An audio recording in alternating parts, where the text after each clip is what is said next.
Всем привет, с вами Алла, и в этом видео покажу, как буду шить вот такой замечательный чехольчик для столовых приборов.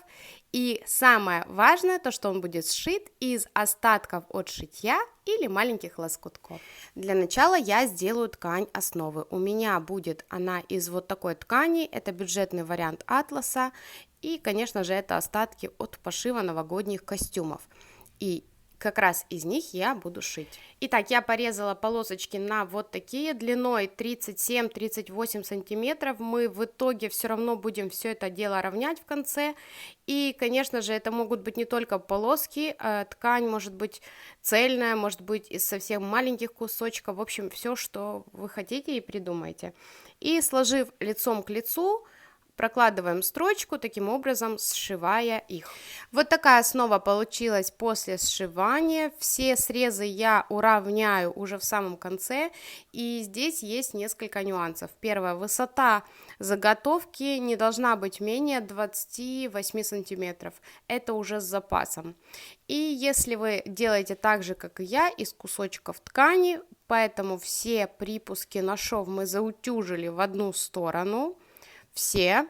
И после того, как мы их заутюжили, мы всю заготовку проклеиваем обычным швейным флизелином.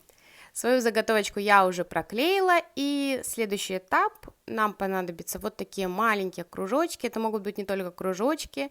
Я в видео по заготовочке для подушки показывала звездочки. И для тех, кто не видел, я делаю эти кружочки из вот таких малюсеньких кусочков, остатков от ткани.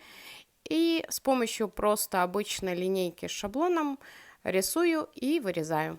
Вот в таком хаотичном порядке я выложила свои кружочки, и теперь мне нужно это покрыть органзой.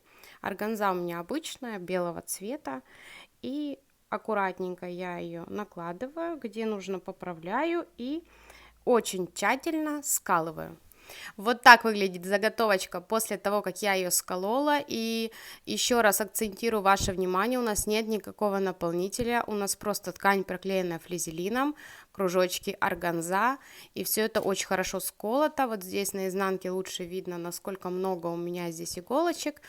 И, конечно же, мы идем к машинке для того, чтобы это все скрепить. Скреплять буду просто обычной прямой строчкой, проводя линии в хаотичном порядке от одной стороны к другой, ну, до тех пор, пока я не буду удовлетворена результатом.